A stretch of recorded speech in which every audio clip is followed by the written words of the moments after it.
यदि ध्यान मेडिटेशन पर जरा भी फोकस किया तो चमत्कारिक परिणाम घटने शुरू हो जाएंगे। आंतरिक दरवाज़ों के शटर पे शटर खुलने शुरू हो जाएंगे। सांसारिक झूठी इच्छाओं से इधर छुटकारा शुरू, उधर ईश्वरीय परिणाम घटने शुरू। भय और चिंता का समापन ईश्वरीय मार्ग की ओर उन्नयन की प्रमुख पहचान है। जो मोहब्बतें और नफ़रतें आपके मन मस्तिष्क में पल रही हैं, निश्चित रूप से वे साकार रूप लेकर घटित होंगी। बेहतर हो कि हृदय में प्रेम ही पले।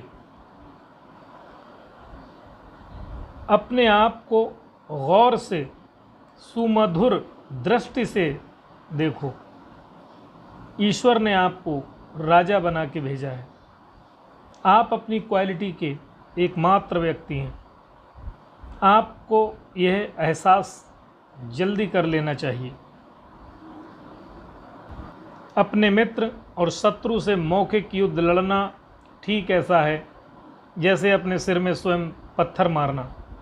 ये किसी निष्कर्ष पर नहीं पहुंचाता। इसे ऐसे भी समझ सकते हैं कि कई बार आप ऊपर से शांत दिखते हैं और अंदर उथल पुथल मची होती है। यह उथल पुथल आध्यात्मिक चिंतन में ठीक ऐसे बाधक है जैसे जलते हुए दिए की लौ को हवा डगमगाती रहती है। इस हवा का शांत होना बहुत ज़रूरी है।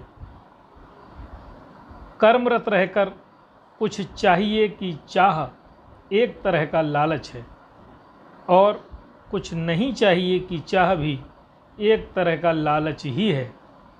सबसे सही तरीका है निर्लिप्तता अर्थात निष्काम भावना। मेरे पास सिवाय इसके कुछ भी नहीं है कहने को कि बड़े बड़े शूरमा, तीरंदाज, सिकंदर सभी ज़मी की गिज़ा बन गए। फिर तुम क्या हो? इसी वक्त चेत जाओ। कूच की घंटी कब बज जाए कुछ पता नहीं। जिंदगी की मस्ती और रंगीनियों के साथ साथ चिता की आग और कब्र के अंधेरे का भी ख्याल रखना। वहाँ तुम अकेले ही होगे। लोगों की नज़र में अच्छा बनने की चाह आपको महान कार्य करने से रोके रहेगी। ये दोनों ही विपरीत ध्रुव के कार्य हैं। बहुत अधिक सोचना भी किसी निष्कर्ष पर नहीं ले जाता। परिस्थितियां चाहे जो भी हों, यदि महान कार्य का संकल्प आधी रात को उठे तो उस पर उसी समय कार्य शुरू कर दो। क्या पता देर करने पर वो ख्याल ही बदल जाए।